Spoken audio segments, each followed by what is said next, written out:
Big sale, big savings at oldtimeradiodvd.com. All of our collections. The prices have been slashed. Pricing will be good until January the 1st, 2018, so don't wait. Buy today and enjoy for a lifetime at oldtimeradiodvd.com. You'll be glad you did.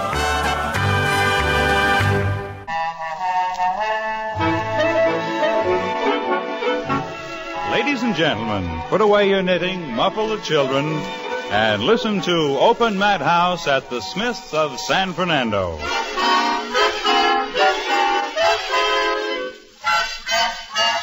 With Arthur Treacher, Brenda Marshall, and William Holden, and a distinguished supporting cast from screen and radio, with music by Carl Hoff and the orchestra.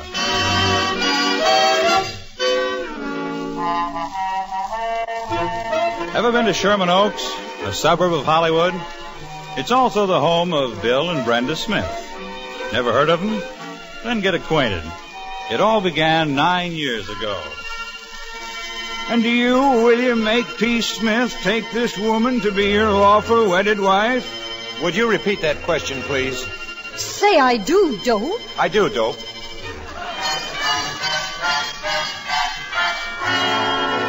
And so they were married. Usually that's the end of the story. But in our story, it's the beginning. It's a very usual story, actually, about very usual people, even if they do live in Sherman Oaks.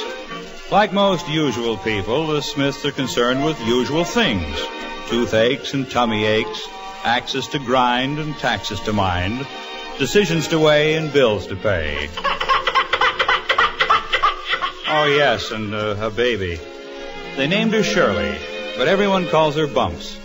Bumps looks like an ordinary child, but... And what are you going to be when you grow up, little girl? I hear tree surgery is a pretty good racket. Bumps was only 3 when she said that. Of course, it was just a phase. Now that she's almost 8... I still want to be a tree surgeon. Well, that gives you an idea of what you can expect at the Smiths. Bill and Brenda take it pretty much in stride, but sometimes even they are thrown for a loss. Like when Uncle Cecil arrives. William Makepeace Smith, Sherman Oaks, California. Will arrive today. Signed, Uncle Cecil. Uncle Cecil sent a wire, of course, but he didn't put an address on the telegram. And when he arrived in Pasadena, there was no one to meet him at the station.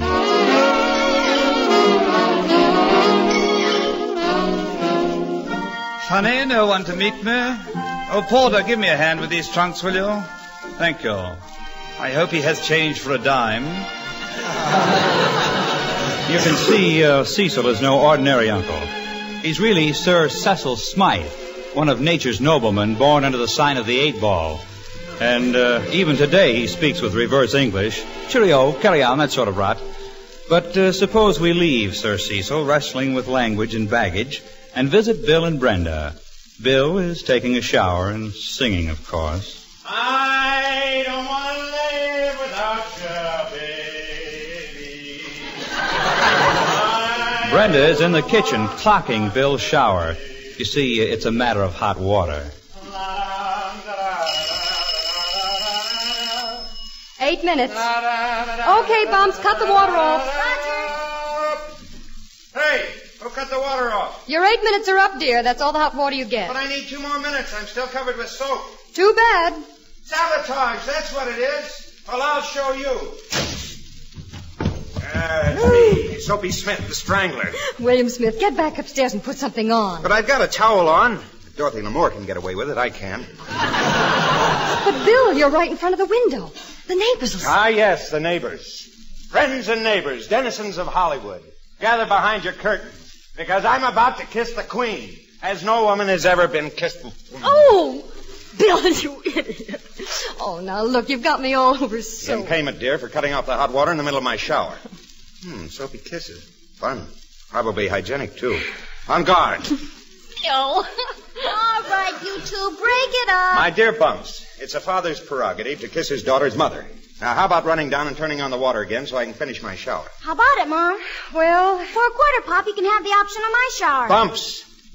Oh, I pity the man that marries you. You're just like your mother. I'll get it. Not in that towel, you won't. You stay out of sight in the kitchen while I see who it is. Well, make it fast. I want to get back upstairs. Mom, wipe the soap off. I beg your pardon. Do the Smythes... I say, madam, you're frothing at the mouth. Oh, no, I was just in the middle of shaving. Shaving? At this hour of the day? Fantastic place, Hollywood. Do the Smythes live here? Well, the Smiths live here. Oh, I'm looking for a Smythe. William Makepeace Smythe. Are you sure it isn't Smith? Madam, are you trying to start an argument? Brenda! I say, what's that hissing in there? Oh, that's just my husband boiling over. Pop wants to see you in the kitchen. Oh, will you pardon me a moment? I'll be right back. Amazing place, really. Half-shaven women, hissing sounds from the kitchen. Pop hasn't any clothes on. He wanted to see Mom. What? I didn't invite you in. Only Pop has to go through this room to finish his shower. I say, is that your mother, the lady in lather? That's what I've been given to understand. And what might her name be? It might be Amelia. Only it isn't. It's Brenda. She's Pop's wife. Yes, well, that's fortunate for you, isn't it? And your father, who's he? A lawyer. Attorney, I mean. Yes, they deserve a child like you. What's your father's name? Smith. Hiya, Bumps. Got a telegram for your old man. He's in the kitchen out. No, better give it to me. Anyway, I guess it's for your old man. There was no address on it, and it's made out to William Makepeace Smythe, Sherman Oaks. The office finally figured out it must be your old man. I'll give it to him. Hey, a new bike? I just cleaned the chain with kerosene and shined up the spokes. How about riding me on the handlebars to music class? I ain't got time. I got to deliver a wire to Ann Sheridan. See you later. That Sheridan. What's she got not to be found in me? I say, may I see that telegram? No, it's for Pop. Oh, I'm awfully sorry for the interruption. My husband... Bumps, is that a telegram? It's for Pop. I'll take it to him. Oh, all right. Shall we go out on the porch and talk? Now, what was it you wanted to know? Madam, I am Sir Cecil Smythe. Does that mean anything to you? No, does it to you? Yes, quite a lot. Brenda, read this wire. Uncle Cecil's coming. Uncle Cecil is here. No, not yet, but... pardon my undress. I thought you were on the porch. If you'll excuse me, I'll go back and put on a tie. Oh, wait a minute. Hey, let's see that telegram. Will arrive today. Well, then you must be Sir Cecil Smith. Yes. Well, you're Bill's English uncle? Well, if this is William standing before me like a bleached facsimile of Mahatma Gandhi, no. Oh, Bill, don't just stand there gaping. Do something. Yes, old boy, tuck in your molars. They're most offensive. Do something, dear boy. Sir Measle, this is indeed a rare honor. Rare? It's rugged. Come on, Uncle Smitty. Let's go look at my caterpillar collection while my parents gather their wits.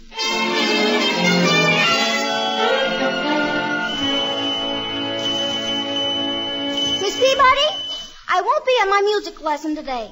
My Uncle Sir Cecil is visiting us. Uncle? Of course he's a real sir. He wears a moniker. What does he look like? A string bean in a tweed cocoon. Huh? Oh, he hunts tigers. No, he left all his wives in England. No, I haven't seen him, but he's a knight or duke or something. Smythe, Sir Cecil Smythe. Well, Bill's name used to be Smythe. He changed it to Smith. The uncle? Why, I hear he's terribly rich. No, Brenda's hoarding him.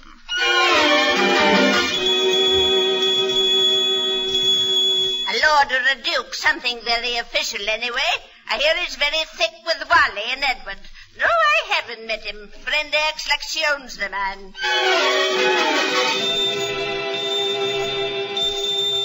Lord Cecil, he's staying with the Smiths. Owns half of England, understand. Mama, the Lord has come to live with the Smiths.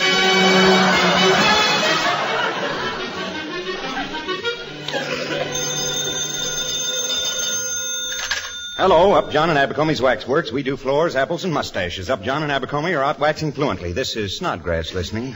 I'm sorry, I was calling the William Smith residence. Oh, Miss Glamour. I'm sorry. I thought it was someone else. I mean, this is Bill Smith. Oh, Bill, you're such a clown. Oh, thank you. Is Brenda there? I'll put her on. Just a minute. It's Cynthia Glamour. Client, you know. Be nice to her. Oh, of course. Say, I wonder what the old... Cynthia, how are you, dear? Brenda, darling, I've been meaning to call you for weeks, but I've been so busy with the Civic Culture Club. Oh, yes, I saw the write-up in the Sherman Oaks Tribune. Horrible picture of me, wasn't it? Brenda, dear, I'm in a terrible jam. I wonder if you could help me. I have to prepare a speech for our club on the child's place in the world of tomorrow. And your child is such a dear, sweet thing. I just know you could give me some pointers. Could I drop over and see you this afternoon? Why, certainly, Cynthia. Though I'm sure you're more of an authority on children than I am. Oh, Brenda, you're just being nice. Though I just do adore children. By the way, I hear Bill's uncle from England is in town. Yes? Well, I'll see you this afternoon. Bye now. Goodbye. Oh, the old battle axe. She's always gone out of her way to snub me. I wonder why all this sweetness and life. Darling, never look an old horse face in the teeth. I see it all now. You're tired of me. Just because I'm not an ex-movie star. You want to be Mr. Cynthia Glamour the Fifth. And she's coming over to poison me so that you two... Listen, Stoop, if I could land Miss Glamour's legal business, I could buy you that fur coat that I've forbidden you to nag me about. Why, Bill Smith, since when have you turned commercial, chasing retired screen queens? Next thing I know, you'll be chasing ambulances. Darling, fur coats don't grow on trees. They grow on clients. Miss Glamour is always in the process of being married or divorced or sued. Or dying. Her hair, I mean.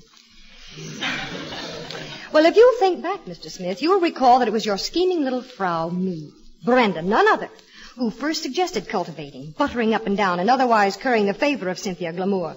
But no, young Attorney Smith didn't believe that was the way... All right, you win. I wonder why the old gal has suddenly discovered what nice people we are. I think I know. Lady Cynthia Smythe. Lady Cecil? Mm-hmm. Oh, no, she's, don't be ridiculous. She's going with that cowboy actor. Well, Luella Parsons said they broke up. Oh, Uncle Cease is a confirmed bachelor. Every man is, till some woman decides to marry him. I take exception. Now, in my case... In your case, you didn't have a chance from the moment I pretended to sprain my ankle and made you carry me out of the Hollywood Bowl. Darling, you were a victim of the oldest con game in the world. I've been tricked, swindled, deceived, framed. But you'll pay to the tune of one swat for every year of a wonderful marriage that I was dragged into by the scuff of my bleeding heart. Bill, don't you dare. Watch out for the piano I'll bed. teach you to go around marrying men. I'll never do it again, I promise you. You'll notice my knee action, the grace of my forehand swing. Bill, my skirt. Yikes. 1. Oh. 2. Oh, I'll turn black and blue. 3. Praise Allah for long. Hey, Bumps, help. 5. Well, what's that 4? I'll have to start all over. 1, 2, 3. Darling, when better drums are made... I say. Tell me, what goes on here? Uncle Cecil. Oh, the old girl been giving you a spot of trouble? Oh, we were just, I didn't know that you... Oh, don't stop on my account, old boy. You know the old adage, a woman, a dog, and a walnut tree. The more you beat them, the better they be. So carry on, old boy, carry on. Cheerio.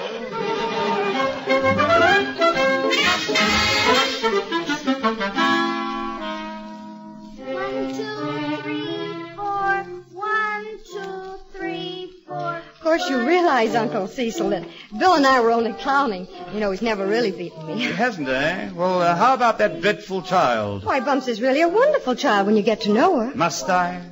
Well, she's a little advanced for her age. Advanced? Surely there's something retarded about a child who can't count past 4. Does her practicing annoy you? Well, perhaps if she enlarged her repertoire. Bumps, darling, you can stop it now if you want. I don't want to. I'm showing out for Uncle Smitty. Vile things. Pianos? No children. 3, 4, 1, 2, 1, 2, 1, 2. Oh, that reminds me. I have 2 trunks at the depot. This seems like a rather good time to toddle down and get them. You know, I noticed a car in the garage. It's ours. Do you drive? Oh, I'm an excellent driver, rather. Yes, I drove a lorry all over India once. Well, if you wait, Bill'll be right back from the drugstore. I say, do you have tigers in America? I don't think so. Good, I'm frightened to death of tigers. I'll be off now, be back for tiffin. Does the child practice every day? 1, 2, 3, 4, 5, 6, 7, 8. 1, 2, 3, 4, 5, 6, 7, 8. Oh, Bumps, darling. Oh, Bumps, you don't need to practice anymore. Bumps, Miss Glamour's coming over pretty soon. I suppose you want me to be nice to old Hatchet Face. Now, listen, that's no way to talk about your elders. I was just quoting my elders. Well, Miss Glamour's really a very fine woman. Oh, don't worry. I'll be on my best behavior. I'm going over to Jimmy's, Mom. I'll be right back. Well, remember, Miss Glamour's coming. Oh, I'll remember, all right. Say, that daughter of yours worries me at times. My daughter? Don't pass the buck. I'll get it. Well, none of that barroom humor now. Hello. Bill, the most terrible thing has happened. You can't imagine. I must see you at once. Why, certainly, Miss Glamour. Oh, I think I'm going to faint. I'll be right over. Well? Miss Glamour, very upset about something. What? She didn't say. But let's be prepared. Boiling water, lots of it.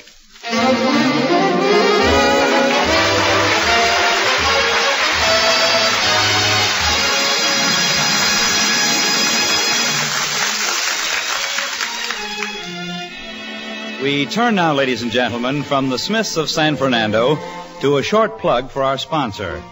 Of course, at this reading, it seems we have no sponsor. But we're very happy to tell you that plug, spelled backwards, is gulp, or which may or may not be of interest to you. It doesn't interest us in the slightest. At this spot, however, someday there will be a real message from a real sponsor. It is alleged. A nice, short, snappy, interesting commercial. Then we'll get on with the story of the Smiths of San Fernando by cueing in Carl Hoff's theme music lightly in the background. And telling you that we left off with Cynthia Glamour phoning in a tizzy and announcing her intention of coming over to see Bill Smith, her attorney. After descriptive music, we will find that she has arrived. That's radio for you.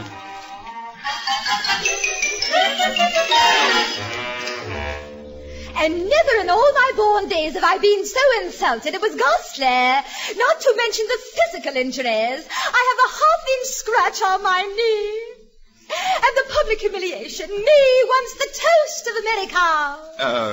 Maybe a spot of brandy, Miss Glamour, to soothe your nerves. Well, do you think it might help? You know, I never touch the stuff. But perhaps just a dash. Say when, Miss Glamour.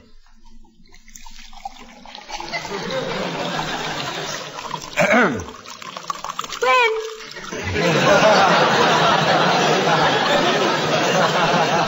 Now, let's start at the beginning. Tell me exactly what happened. Well, you know I called Brenda this morning about a speech I have to prepare on children. Sweet things, children. But I'm just not up to writing the speech now. Anyway, on my way over here... Just sip the brandy, Miss Glamour. Just sip it. Yes. It was just too ghastly. Such rudeness, really. And the crowd laughing. I know I have a perfect suit. Injuries, libel, habeas corpus, everything. And I want you to handle the suit, Bill. Get all the papers immediately. Certainly. But if you'll just give me the details, Miss Glamour. Well, I assure you none of it was my fault. Even the policeman said that. And there are any number of witnesses, even though they were rude enough to laugh. Bill Powell was there. Well, it sounds like you have every cause for suit. Now, suppose we begin at the beginning again. Yes. Mom, guess what Quiet, I got? dear. Miss Glamour and your father are talking. Oh, Miss Glamour, do you know Bumps? Shirley? Oh, indeed. Come over here, Shirley. And let me look at you. What do you have in the box, dear? Dolls? Oh, no. This is my collection. Bumps, Shirley. Not your caterpillar. Heavens, no. I got rid of that. Well, Allah be praised. I traded it to Jimmy for his collection. I've got 21 in here. My, how charming. 21 what, Shirley? Toads. Want to see them? Oh, no. Bumps! Close the lid. Oh, get them away. Oh! She's fainted. Oh, Bill, help me get her upstairs. Smelling salts. Lots of them.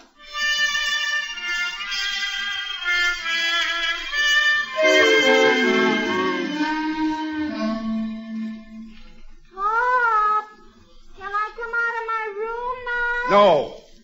Toads.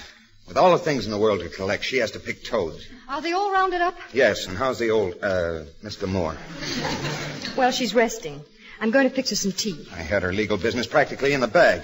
And if you don't get your fur coat, it's your child's fault. My child? Now who's passing the buck? We'll get Mr. Moore's legal affairs, dear, and when she gets a little strength, I'll go up and talk to her. Wait till she comes down. Oh, there you are. I say, has the piano lesson stopped? Shh. Quiet, Uncle Cecil. We have a guest upstairs resting. Really? You don't say. Well, as a matter of fact, I could stand a bit of rest myself. You didn't carry those trunks single-handed. Oh, no. As a matter of fact, I didn't get to the depot at all, old boy. I had a spot of trouble.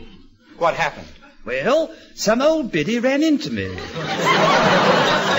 As a matter of fact, she made a bit of a mess of your car, I'm afraid.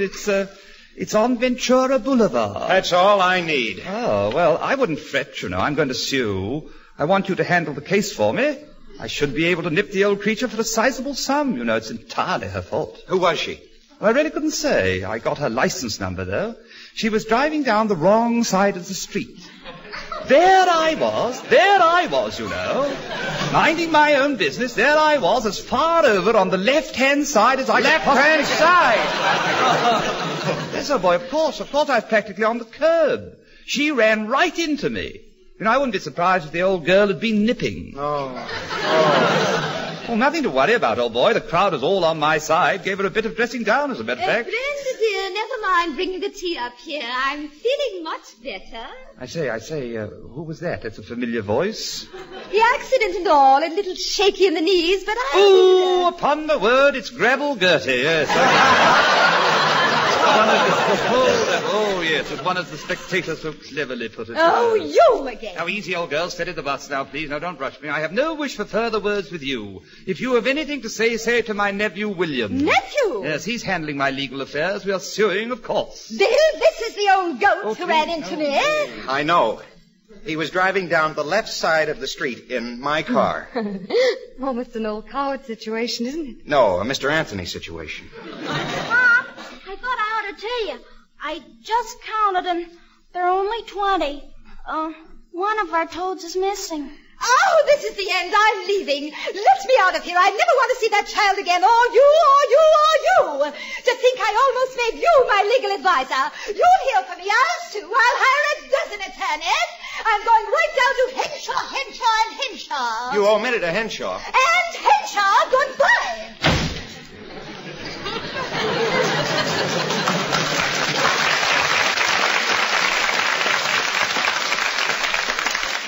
Noisy old dame, isn't she? Well, don't look now, but my fur coat just walked out the door. That was no fur coat.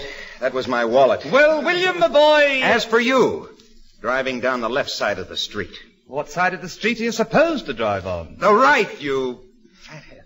Well, I'm terribly sorry, old boy. You know, someone should have told me that you drive on the right over here in the colonies. But I say, aren't we fortunate that you're a barrister, William? Clarence Darrow couldn't get us out of this one. Uncle Cecil, you'll probably have to auction off a castle or two to pay this off. My boy, what would I be doing with a castle? All knights have castles. Well, that's a Hollywood legend, old chap. I did, as a matter of fact, have a small country place once, but it went to the crown for unpaid taxes. Sir Cecil, in your roundabout way, are you trying to say you're broke? Flat as a wafer. But it costs money to travel. How did you, India, now America. Well, I borrowed a few quid from some friends. Matter of fact, I came to Hollywood because I heard it was a city of opportunity. I know. Alley's paid with gold, huh? Are you pulling my leg? What, old boy? Pulling my leg. You ought to know that. It's an old English expression. Oh, is it? Yes, I must remember that. I thought I might follow your example and indulge in some sort of trade, you know. Didn't some of our forebearers do well in the fur trading business? Looking at you, Uncle Cecil, I don't think we had any forebearers. Just fur bearers. I say that's the poem. Now, if anyone wants me... They can have you. Yes, thanks very much. Hello, Fleetwood and Claxton's mortuary service. I don't care to discuss it. George Bloom speaking. That's you, Smith? This is Henshaw, the law firm of Henshaw, Henshaw, and Henshaw. I heard you, Henshaw. I'm representing Miss Glamour. She just phoned me. Continue. Did you have any insurance on your car? Up until yesterday. What's that? It expired. Department of Coincidence. As one attorney to another, aren't you departing from the usual legal techniques in revealing so much? As an ex-attorney enmeshed in bankruptcy, may I reveal more? For one thing, what I think of Henshaw and Henshaw squared, not to mention your client, Miss Glamour. Pa, I found the other toad. He was in your clothes closet. Everything is just dandy now. What were you saying, Smith? I was saying everything is just dandy now. Goodbye. And don't say it. I know you'll be suing me. Uncle Cecil, you'd make a nice-looking corpse. Uncle Smitty, I think it might be wise if we took a walk. I concur. You and me are gonna fix everything. Oh.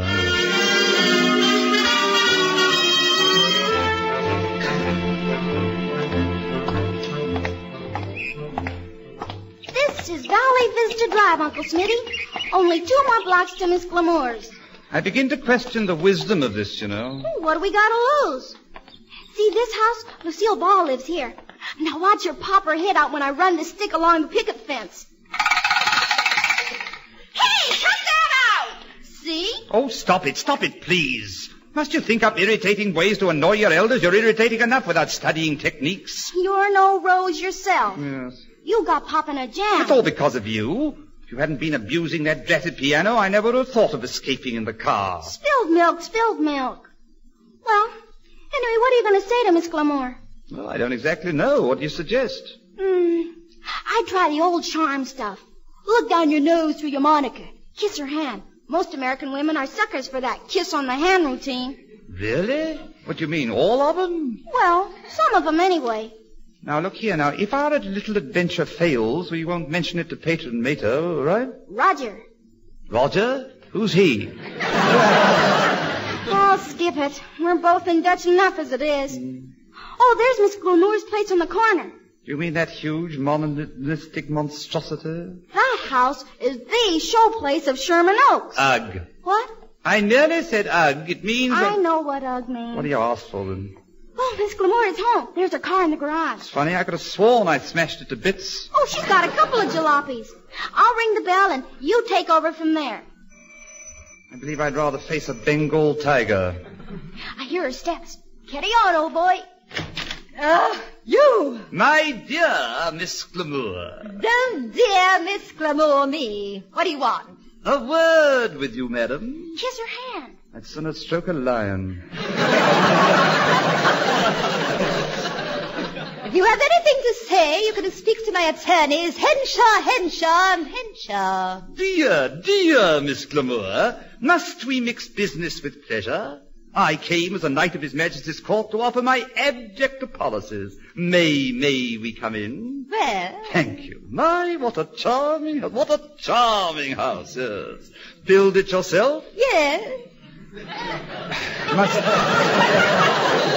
Must have been hot work, Oh, I've had enough insults from you. Will you please get out? Madam, in the presence of beauty and intelligence, I am always at a loss for words. If you think I can be taken in by flattery, you're wrong.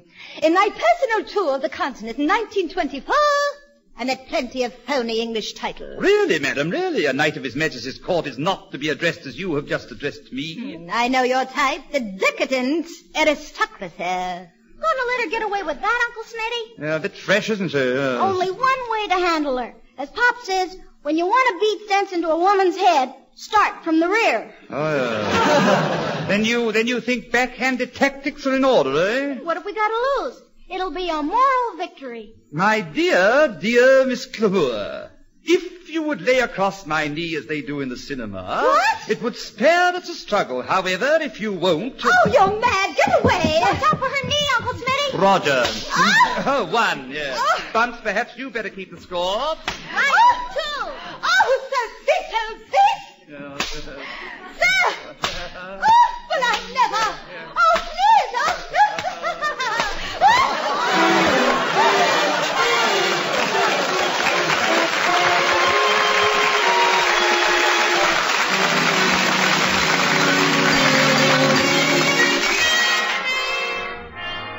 And it was the funniest thing saw Pop, first she grabbed at her dress and then at Uncle Smitty. And then she began those funny noises. I didn't know whether she was crying or laughing. And then? Then I decided it was time for me to leave. Shh, here he comes now.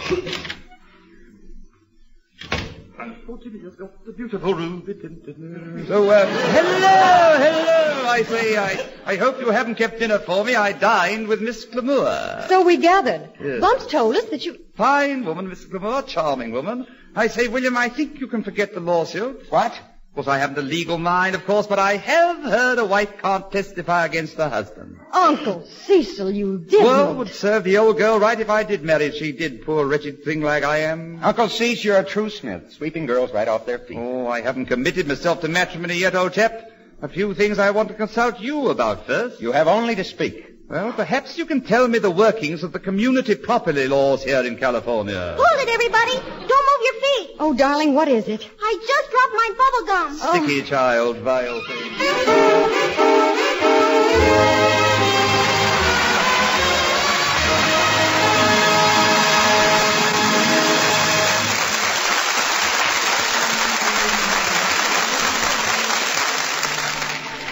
The Smiths of San Fernando Valley, with Arthur Treacher, Brenda Marshall, and William Holden, have open Madhouse every week at this time. You're invited back.